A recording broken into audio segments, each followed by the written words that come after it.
ಅನೇಕರು ಮಾಡುವಂತ ಒಂದು ತಪ್ಪು ಏನು ಅಂತಂತಂದ್ರೆ, ಒಂದು ವೇಳೆ ದೇವರು ತಮಗೆ ಯಾವುದೋ ಒಂದು ವರವನ್ನ ಕೊಟ್ಟರು ಅಂತ ಅಂದಿದ್ ಮಾತ್ರಕ್ಕೇನೆ ಅವ್ರೇನ್ ಅನ್ಕೊಂಡ್ಬಿಡ್ತಾರೆ, ನಾನಿನ್ನ ಸೇವೆ ಮಾಡಬೇಕು ಅನ್ನೋಂಥ ಒಂದು ಅಭಿಪ್ರಾಯಕ್ಕೆ ಬಂದ್ಬಿಡ್ತಾರೆ. ನನಗೆ ಯಾವುದೋ ಒಂದು ವರವನ್ನ ದೇವರು ಕೊಟ್ಟಿದ್ದಾರೆ ಅಂತ ಅಂದಿದ್ ಮಾತ್ರಕ್ಕೆ ನಾವು ದೇವರಿಗೆ ಸೇವಕರಾಗ್ಬಿಟ್ವಿ, ದೇವರ ಸೇವೆ ಮಾಡೋದಕ್ಕೋಸ್ಕರ ದೇವರು ನಮ್ಮನ್ನು ಕರೆದ್ಬಿಟ್ಟಿದ್ದಾರೆ ಅಂತ ಅರ್ಥ ಅಲ್ಲ.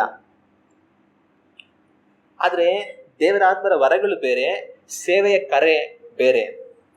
ಯಾರಿಗೋ ಒಬ್ಬರಿಗೆ ಯಾವುದೋ ಒಂದು ವರ ಇದೆ ಅಂತ ಮಾತ್ರಕ್ಕೆ ಅವರಿಗೆ ಸೇವೆ ಕರೆ ಇದೆ ಅಂತ ಅರ್ಥ ಅಲ್ಲ, ಅಥವಾ ಅವರು ಸೇವಕರು ಅಂತ ಅರ್ಥ ಅಲ್ಲ.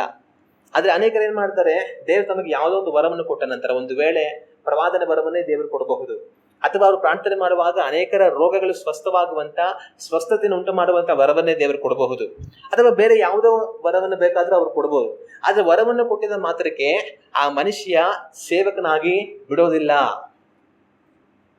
ಆದ್ರೆ ಅನೇಕರಿಗೆ ತಮ್ಮಲ್ಲಿ ಯಾವುದೋ ಒಂದು ವರವನ್ನ ದೇವರು ಕೊಟ್ಟಿದ್ದಾರೆ ಅನ್ನೋದನ್ನ ನೋಡಿದ ತಕ್ಷಣ, ಇನ್ನು ನಾನು ಸೇವಕ ಆಗ್ಬಿಟ್ಟೆ, ನಾನು ಸಹ ಒಬ್ಬ ಸೇವಕ, ನನಗೆ ದೇವರು ವರ ಕೊಟ್ಟಿದ್ದಾರೆ ಅಂತ ಅನ್ಕೊಂಡ್ಬಿಡ್ತಾರೆ. ಆದ್ರೆ ಅದು ಸರಿಯಾದ ಅಭಿಪ್ರಾಯ ಅಲ್ಲ.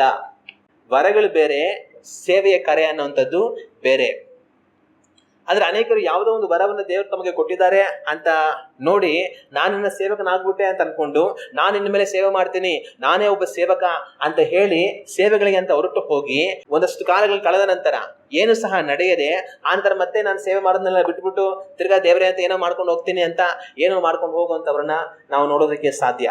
ನಮಗೆ ದೇವ್ರ ವರಗಳು ಕೊಡ್ಲಿ ಅಂತ ನಾವು ಪ್ರಾರ್ಥನೆ ಮಾಡಬೇಕು. ಅದೇ ರೀತಿಯಾಗಿ ದೇವ್ರ ವರಗಳನ್ನು ಸಹ ಕೊಡಬಹುದು. ಆದ್ರೆ ನಮಗೆ ದೇವರು ವರಗಳನ್ನ ಕೊಟ್ಟ ಮಾತ್ರಕ್ಕೆ ನಾವು ಸೇವಕರಾಗ್ಬಿಟ್ವಿ ಅನ್ನೋಂಥ ಒಂದು ಚಿಂತೆಗೆ ಬರಬಾರದು. ಅದು ನಮಗೆ ಬಹಳ ಮುಖ್ಯ. ಆಗ ವರಗಳು ಬೇರೆ, ಸೇವೆ ಕರೆ ಬೇರೆ.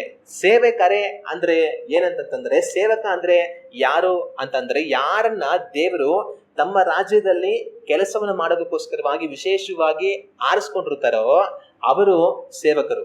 ಅವರ ಮೇಲೆ ದೇವರ ಕರೆ ಇರುತ್ತೆ. ಆದ್ರೆ ವರಗಳನ್ನ ದೇವರು ಯಾರಿಗೆ ಬೇಕಾದ್ರೂ ಕೊಡಬಹುದು. ಒಂದು ಸೇವಕನಿಗೂ ಸಹ ಅವರ ಸೇವೆಯನ್ನು ಮಾಡೋದಕ್ಕೋಸ್ಕರವಾಗಿ ಕರೆಯಲ್ಪಟ್ಟಿರುವಂತ ಒಂದು ವ್ಯಕ್ತಿಗೂ ಸಹ ದೇವರು ವರಗಳನ್ನು ಕೊಡಬಹುದು. ಅಥವಾ ತಮ್ಮ ಸೇವೆಯನ್ನು ಮಾಡಬೇಕಂತ ಹೇಳಿ ಕರೆಯಲ್ಪಡದೆ ಸಹಜವಾಗಿ ಒಂದು ವಿಶ್ವಾಸಿಯಾಗಿ ದೇವರಲ್ಲಿ ಇದ್ದು ಜೀವಿಸ್ಬೇಕಂತ ಅನ್ನೋಂಥವ್ರಿಗೂ ಸಹ ದೇವರು ವರಗಳನ್ನ ಕೊಡಬಹುದು. ಆದ್ರೆ ವರಗಳನ್ನು ಹೊಂದಿದ ಮಾತ್ರಕ್ಕೆ ಯಾರು ಸೇವಕರಾಗೋದಿಲ್ಲ.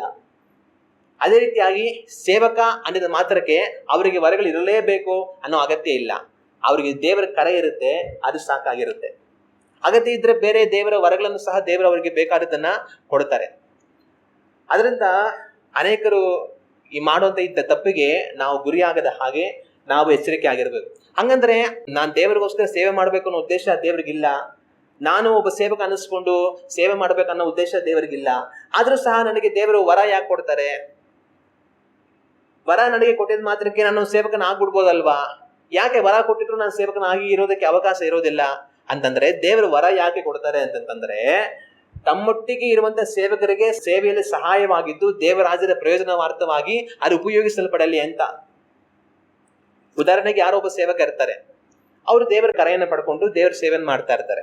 ಇವಾಗ ಅವ್ರ ಜೊತೆಲಿರುವಂತ ಯಾರೋ ಒಬ್ಬರಿಗೆ ವಿಶ್ವಾಸಗಳಿಗೆ ಏನೋ ಒಂದು ವರವನ್ನ ದೇವರು ಕೊಡ್ತಾರೆ. ಆಗ ಆ ವರವನ್ನು ಕೊಟ್ಟಿದ ತಕ್ಷಣ ಅವ್ರೇನ್ ಮಾಡ್ತಾರೆ ಅಂತಂದ್ರೆ, ಇನ್ನೂ ಈ ಸೇವಕನ ಜೊತೆ ಇರೋದನ್ನ ಬಿಟ್ಟು ಬಿಡ್ತಾರೆ. ನನಗೆ ದೇವರು ಇದೇನೋ ವರ ಕೊಟ್ಟಿದ್ದಾರೆ, ನಾನೇ ಇನ್ಮೇಲೆ ಸೇವಕ ಅಂತ ಹೊರಟೋಗ್ತಾರೆ. ಆದ್ರೆ ಅದು ದೇವರ ಉದ್ದೇಶ ಅಲ್ಲ. ದೇವರ ಉದ್ದೇಶ ಏನಂತಂದ್ರೆ, ಒಂದು ವೇಳೆ ಅವ್ರಿಗೆ ಯಾಕೆ ಏನೋ ಒಂದು ವರವನ್ನು ಕೊಟ್ಟಿರ್ತಾರೆ ಅಂದ್ರೆ, ಅವರೇ ನಾನೇ ಸೇವಕ ಅಂತ ಅನ್ಕೊಂಡು ಹೊರಟೋಗ್ಬೇಕು ಅನ್ನೋದಕ್ಕೋಸ್ಕರ ಅಲ್ಲ.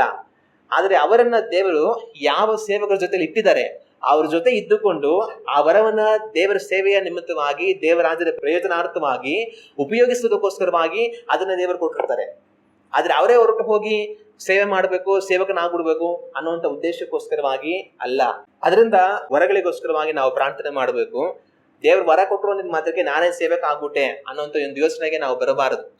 ದೇವರು ನಮಗೆ ವರ ಕೊಟ್ಟಿದ್ರೆ ಆ ವರವನ್ನ ಯಾಕೋಸ್ಕರವಾಗಿ ದೇವರನ್ನು ಕೊಟ್ಟಿದ್ದಾರೆ ಅನ್ನೋದನ್ನ ನಾವು ಸರಿಯಾಗಿ ತಿಳ್ಕೊಂಡು ದೇವರು ನಮ್ಮನ್ನ ಎಲ್ಲಿಟ್ಟಿದ್ದಾರೆ ಅಲ್ಲಿ ನಾವು ನಂಬಿಗಸ್ತರಾಗಿ ಆ ವರವನ್ನು ಉಪಯೋಗಿಸಿ ದೇವರಾಜ್ಯದ ಪ್ರಯೋಜನಾರ್ಥವಾಗಿ ನಾವು ಜೀವಿಸುವಂತವர்களಾಗಿ ಇರಬೇಕು.